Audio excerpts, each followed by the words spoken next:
Muri yeZimbabwe tinokuchingamidzai zvekare kune chimwe chirongwa pano paZim-Facebook Secrets and Confessions. Tadzoka zvekare nemamwe mamessages. Meseji yedu yekutanga yakamira sekudai so: hanzi makadi zvenyu mukoma, ndinokumbirawo kuti muge muchindiposterawo nyaya yangu makavikawo chitupa changu. Ndauyawo pano ndiine secret yangu iyo yandiinayo. Secret yangu mukoma yakamira sekudai: ndinoda kureurura kuti ndakaurayawo best friend yangu apa ndichiri kudanana nemurume wake. Tiri kungomirira chete kuti at least pange pachiita kana 2 years then tobva tachizotanga kugara tose. Iye ari kuSouth Africa, inino ndiri muno muHarare. Saka zvakaitika mukomana ashe ndezvekudai: friend yangu akatevera murume wake. Atevera murume wake kuSouth Africa, akabva achizondisiyira foni yake. Mainge muine WhatsApp foni yemurume webest friend yangu uyo wandichati Tobias. Saka ndakazotanga kutaura naTobias panhamba dzake chaidzo. Akashamisika akati, ndiwe aniko uri kushandisa WhatsApp yangu? Ndikabva ndati ndini amai Shami. Akati mai Shami, kasi mandihekera line here? Ndikati kwete, asi makakanganwa kubvisa WhatsApp yenyu mufoni. Takazotanga kutaura, akandikumbira ruregerero, akanditi ainge asingadi kuti ndinge ndichiudza mudzimai wake. Ndikati kana handimbomuudzi, but muripo wena. Takaramba tichingotaura mukoma. I know zvandakaita zviri very wrong, but ndiri kuda kutobatsira vamwe vakadzi kunze uko. Sometimes unotorerwa murume wako nemunhu anenge ari padhuze newe, nekuti ndiye anenge achiziva maweaknesses ako. Ndakabva ndachizomubvunza Tobias ndikati, asi sei uri hure kudai? Sei uchihurira friend yangu? Akabva achizotanga kundoudza mamistakes ose awo ainge akaedza kugadzirisa pabest friend yangu, but akaona kuti best friend yangu ainge asingatoteereri. Munhu atoribo, but kutoteerera murume haatoteereri zvachose. Saka ndakazotanga kutaura nefriend yangu ndichiti ndikuda kutomubatsira, but ndakatoona kuti habatsiriki. Ndikazototanga kutodanana nemurume wake because ndakamuti handichadi kuti urambe uchihurira friend yangu, otherwise ndinomuudza. Akabva achizonditi kana wati haudi kuti ndirambe ndichihurira friend yako, saka ndotodanana zvangu newe. Ndakashaya kuti ndoita sei, but ndakazongobvuma hangu mukoma. Akabva achizoronga rwendo, akabva achizouya kuZim.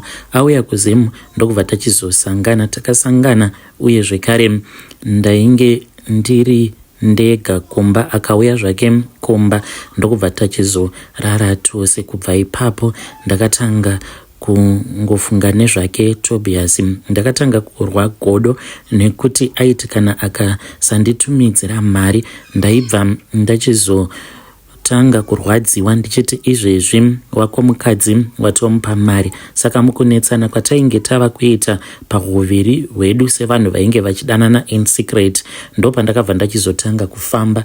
Ndakafamba ndichienda kun'anga because zvandainge ndichida zvainge zviri very simple. Ndaingoda kuti ange achikwanisa kungondipawo mari semapiro avo aainge achiitawo mukadzi wake. Handina zvakawanda zvandainge ndichimboda because I knew kuti you could afford.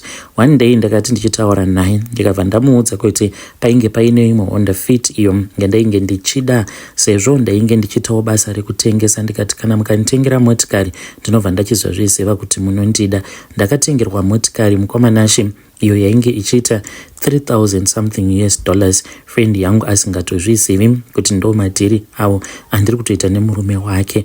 Ndaona kuti murume ane mari zvake.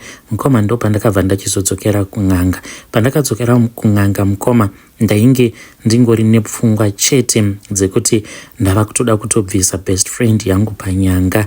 Saka ndakabva ndachizopiwa mushonga, ndikakombera friend yangu kuti ndainge ndichida kuti ange achizonditumidzirawo mari ndinge ndichizomboonawo kuti South Africa yakamira sei. Akanditumidzira mari yaakanditumidzira sandiyo yandakashandisa pandakazoenda kuSouth Africa ndichinomuona.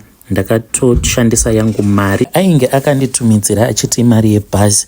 Mari iyoyo yakasara iri kumba kwen'anga iyo yainge ichindibatsira. Saka mukomanashi ndakabva ndachizosiya mimwe mishonga iyo yandakanzi ndaifanira kuti ndinge ndichizoibayirira pamubhedha wake. Ndaiva netsono dzandakapiwa, saka tsono idzodzo ndakazoti one day abuda achienda ke kunotenga chingwa, murume wake ainge akatorara, yainge iri weekend. Ndikapinda mubedroom ndikatombotamba naye, akanditi iwe rekedza zvauri kuita nekuti tichabatwa. Ndikabva ndabayirira tsono pamubhedha pabhesi, asi murume wacho haana kuzviona.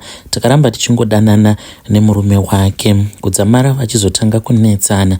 Vachinetsana kudaro mukoma, eniwo ndainge ndiine gona rangu randainge ndakapiwa, iro randaipota ndichiti kana ndikauraya huku ndaibva ndachizodira mukati maro ndakabatidza makendo. Ndokubva achizofa, akatsikwa nemotikari kuSouth Africa.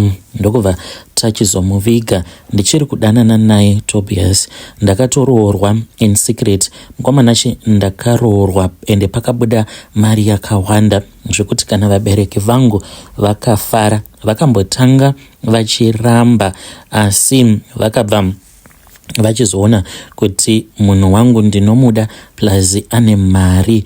Ndiyo secret yangu iyo yandiinayo. Kana mukaposta muzondizivisawo.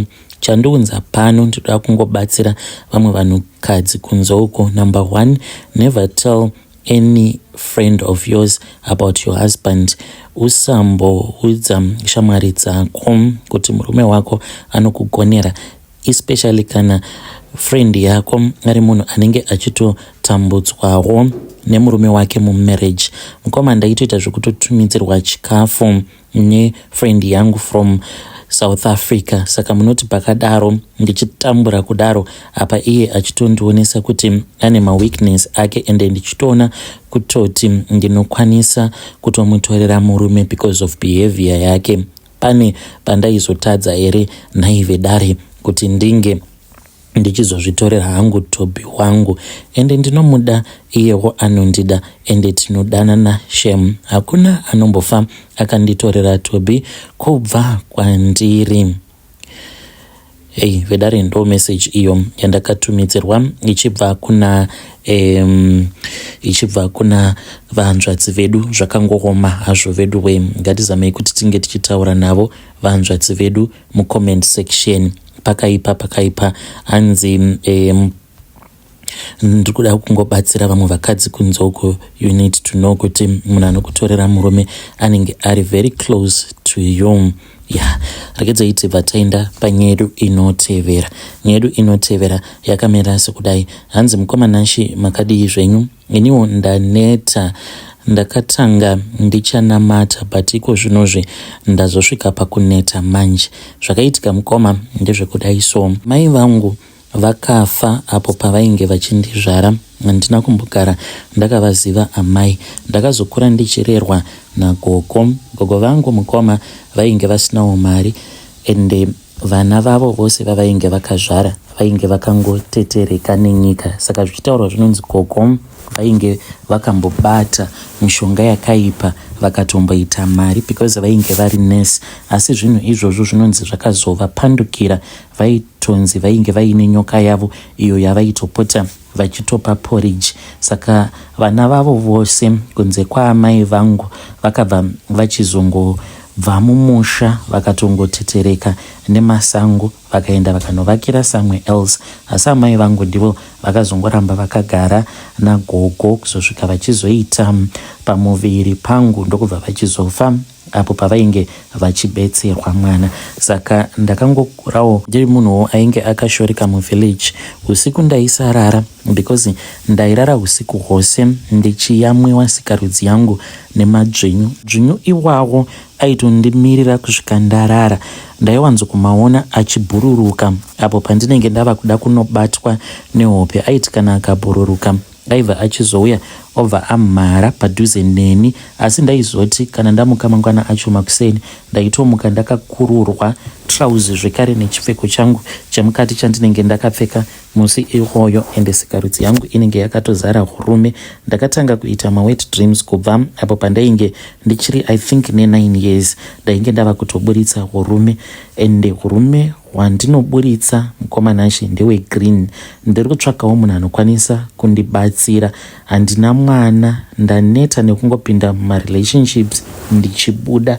Ndinoti kana ndikarasa mbeu nguva zhinji ndinozotoita zvekutongorara nemukadzi ndichishandisa butiro, nekuti ndinenge ndichitya kuti kana mukadzi akazoona ndarasa mbeu yegreen anokwanisa kuti zvimwe kuda ndine siki yandiinayo. Asi zvinhu izvi zvakatanga kubva ndichiri mwana mudiki. Ndikati kuma 15-16 years ndopandakatanga kuona kuti ndinoburitsa mbeu yegreen, nekuti zvinhu izvozvo zvaipota zvichindiyamwa zvaiwanzokuti paya apo pandinenge ndava kuda kurara ndaingoona kana mukadzi akanaka kwazvo, asi mukadzi uyu ndaimuona mumaziso mangu, ndobva ndachizonzwa kuda ndotanga kutamba nesikarudzi yangu kusvika ndichizonorasa mbeu. Saka ndarasa mbeu kudaro ndaiona akaita egreen.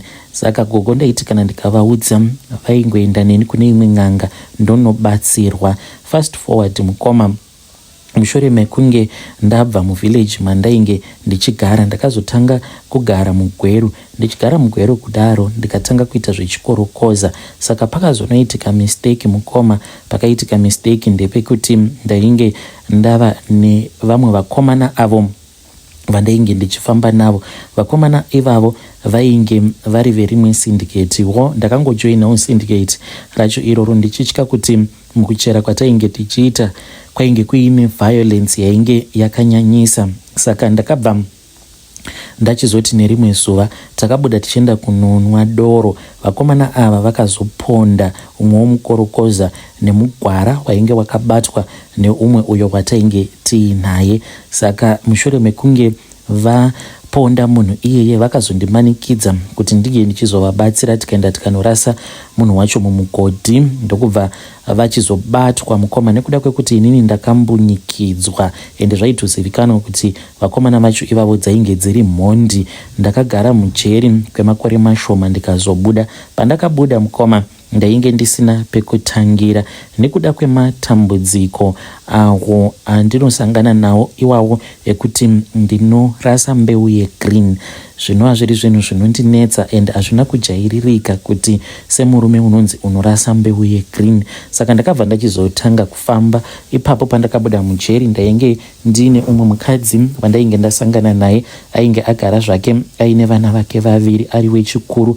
Ndikaona kuti nezera rake aikwanisa kundipawo mwana umwe chete, ende ainge akatondivimbisa kuti kana wava kuda ticharibvisa butiro, toregedza kushandisa butiro, ndinokuzvarira mwana umwe chete. Saka ndaitya kuti ndinge ndichimuudza kuti ndo zvandiri. Ndakabva ndachizotanga kufamba in secret ndichiitirawo kuti ndinge ndichigadzirisawo maproblems ari pandiri iye asati akwanisa kuzviziva kuti ndo zviripo. Saka ndakabva ndachizoenda kuna umwe muprofita. Ndaenda kumuprofita iyeye akandibatsira. Akabva achizonditi ndaifanira kuti ndinge ndichitenga jira dzvuku. Ndikatenga jira dzvuku ndokubva anditi ndaifanira kuti ndinge ndichitenga tsvimbo iyo yaakazoeresa. Chakazondinetsa mukoma ndechekuti takazogumisidzira tava kuenda kun'anga tiri tose. Apa n'anga yacho ndiyo yainge ichimusimbisa zvekare nekumupa mishonga yekuti vanhu vange vachizozara pasowe rake. Mukoma ndakazongobvumawo kuti ndinge ndichizoromba. Ndikowo kuromba kwangu ikoko kwandakaita, asi handina zororo. Mukoma ndine imwe imba yakakura iyo yandakatenga muno muSouth Africa. Imba iyi yakakura kwazvo, asi kunyange yakakura kudaro imba iyi mukoma nashe haina kana furniture. Imba yose handitendedzwe kuti ndinge ndichitenga kana mudziyo kana kutenga motikari zvayo. Motikari yandinotofamba nayo ndeye shamwari yangu, sezvo ndiri munhu ane mari dzake. Mukoma nashe kana ndikakumbira mabhururo angu kana ingava iri motikari kana kuti anything, hakuna anondinyima. asi handitotendedzwi kuti ndinge ndichitenga midziyo. Ndakatongonzi unongotenga imba. Saka mumba umu mukomanashi ndinoti paya kana ndava kuda kunorara ndinotora mucheka wangu mutsvuku ndobva ndachizoisa tsvimbo kumberi kwangu ndobva ndachizotanga kunamata. Asi kana ndichinamata ndinenge ndisinganamati kuna Mwari wamunoziva, ndinenge ndichinamata kuna Satani. Mukadzi wose uyo wandinenge ndabva naye, kungava kuri kubhawa kana kungosangana pamasocial media, mukadzi iyeye ndinouya naye ndinorara naye pamusoro pemucheka mutsvuku. Ende kana ndarara newe, kana kuri kunzi kana tsvimbo yangu inoshanduka kuita nyoka kana ikakuda, hauzorarami kwemakore anodarika 2. Vazhinji vakadzi vandinorara navo, vandakarara navo kubva pandakatanga kuita izvi zveurombwa, vazhinji vacho vakafa within 2 years. Apa vanondinetsa zvekare, ndinovaona vachiuya kwandiri. Vanoti kana vakauya kwandiri vanenge vachinetsana neni, vachindibvunza kuti sei ndakavauraya. Apa vanenge vachiti vana vedu vari kutambura. Dzimwe nguva ndinorara usiku hwose ndichifambiswa imba yose mukoma. Ndinoti kana ndikati ndaneta, vanotanga kundirova nemboma vachiti haunetika, pawakatiuraya wakadii kuti waneta nekuramba uchingouraya vanhu. Saka ndo zvandiri kusanganawo nazvo izvi mukomanashi. Handizivi kana aripowo zvake mukadzi akazvipira anenge achida zvimwe kuda, kana akava ari munhu anonamata, kana ndikatanga kudana nawo nemukadzi anenge achinamata mumweya nemuzvokwadi. Pamwe dambudziko rangu iri randiri kusangana naro pamwe rinokwanisa kuita senani. When you post my story, please tell me. Ndichange ndichizotevererawo ndiri mucomment section. Vedare ndo message iyo yandakatumidzirwa ichibva kuna mukoma vedu. Vakatumidzira mapictures eimba yavo yavari kuti vakatenga muno muSouth Africa. Ngainake zvayo, aiwa, yakazvinakira zvayo imba yacho iyoyo. But hanzi imba iyi haina kana furniture, haina kana chaimbori nacho, zvakangooma. Apa hanzi vakadzi vangava vari vekuZimbabwe kana kuti vemuno muSouth Africa, hanzi vakadzi vose vandinenge ndichidanana navo, hanzi vanotongouya, hapatomborina kana problem. Tinotongorara pamusoro pemucheka iwoyo, mucheka mutsvuku. Pakaipa. Regedzai tibva taenda panyedu inotevera. Nyedu inotevera yakamira sekudai so. Hanzi makadi zvenyu mukoma, ndinokumbirawo kuti munge muchindiposterawo nyaya yangu makavigawo chitupa changu. Ininiwo ndiri mudzimai ende ndine makore 28 years ekuberekwa. Kikikiki nyaya dzecontent idzi. Saka mukoma ndine friend yangu uyo ari kuti ngatiitei zvecontent kuFacebook. Ane kapage kake katova neabout 5,000 followers. Ari kuti sezvo inini ndiine big nyash, because kuvapo aiwa iripo vakadzi vazhinji vekuZimbabwe. Kuri kunzi ndikazobudikira kana kuri kunzi nyadzi dzikava shoma, ndinokwanisa kutopinda mutop 5, because aiwa kuvapo riripo zvaro. Ende kana murume wangu anogara achitongozvibhiga kuti ndakazviwanira munhu wangu ane munda wake. Saka friend yangu ari kunditi tarirawo nevanhu vakaita sana Natasha vari kuita mari, ende vari kuita mari nekungo mazunza. Apa iwewo tarirawo nekuti akakura sei. Kunyange ndikafamba vanhu vanenge vachingocheuka mukoma zvekuti handitofambi, nekuti I cause a scene wherever I go. Handina kunoitwa sejari, but vanhu vazhinji vanotofungidzira kuti maybe ndakaenda ndikanomakudzwa. Kana mapictures handitendedzwi kuti ndige ndichiposta mafull pictures nemurume wangu, nekuda kwekuti akakurisa. Kikiki gore randakaroorwa mukoma, vamwene vangu vainge vasingatodi kuti ndige ndichibuda panze. Vaindipa mazambia 2 ekuti ndinge ndichipfeka nekuda kwekukura kwawo. Saka handizivi kuti muri yeZimbabwe munozvionawo sei. Hanzi nefriend yangu ndakagarira chipo ari kuti kwandiri, iwe ngatiitei mhani tikudze page redu tinowana mafollowers ende tinotoita mari nekumatambisa. Handizivi kuti zvinoita here kana kuti kwete. Ndakamuti ko varume vedu iye ari kuti vanozozvinzwisisa kana vakazoona mari ichipinda. Please ndibvunzirewo kumhuri yeZimbabwe kuti zvinoita here zvatoda kuita nefriend yangu. Ini ndinonyara, handisati ndakamboita zvinhu zvakadaro. Kana mumba chaimo ndinotorambidzwa kutora mafull body pictures ndichimaposta. What more kana ndikazotanga kuita zvekuzvitora mavideos nefriend yangu ndichimazunza? Ndingasaurawa here nemurume? Kuhama dzemurume dzichazoti kudii? Nhai hanzi nefriend yangu hazvina basa, vanongonzwisisa kuti ibasa, uri kutsvaka mari. Ndinenge ndisiri hure here kana ndikaita zvinhu izvozvo? Hanzi you are just an actor and you are making money. Kwatiri kugara mukomanashe, varume vedu vanoshanda pane imwe game park, saka mashandiro avanoita, of course zvimari vanobata havo, but hatina mapemiti tose. Saka kana kuri kunziwo vedhudhulawo vakasvika zvinenge zvatovharana. Kumbawo kwacho mukoma, you know kuti ukadzokera kumba usina plan unonotambudzika. Hatina chatingati tinacho chiri sustainable kunze kwekatakshop katakavhura nemurume wangu, but most of the times tinozototumidzira mari kabhuroka futi katakshop kacho. Hanzi nefriend yangu tinokwanisa kuzotoita kana mamillionaires nekuda kwekuti une munda watinokwanisa kupromota tikawana mafollowers first. Iye ari kuti dai ndanga ndiri iwewe ndakaita zvawakaita, I could do this on my own. Manje iye kaslender manje, hanzi hakuna anoda kuona kaslender kachitamba. Yo vedare ndo message iyo yandakatumidzirwa ichibva kuna vanzvadzi vedu. Zvakangooma hazvo vedu we, ngatizamei kuti tinge tichitaura navo vanzvadzi vedu ava mucomment section. Hanzi hakuna anoda kuona slender ichitamba. Zvakangooma hazvo vedu we. Hanzi toita here content, hanzi kufacebook kune vari kuita mari nekungotamba zvimwe zviya. Hanzi friend yangu iri kunditi ngatingoshayai hunhu kwekanguva kapfupi, only 1 year. Hanzi tinenge tatova mamillionaires. Saka vari kuda advice, ngativabatsirei mucomment section. Asi hanzi ndiri kunyara hama nekunyara hama dzemurume wangu nekutya murume, and what will people from church say about it? Zvakangooma hazvo vedu we, ngatizame kuti tinge tichitaura navo mucomment section.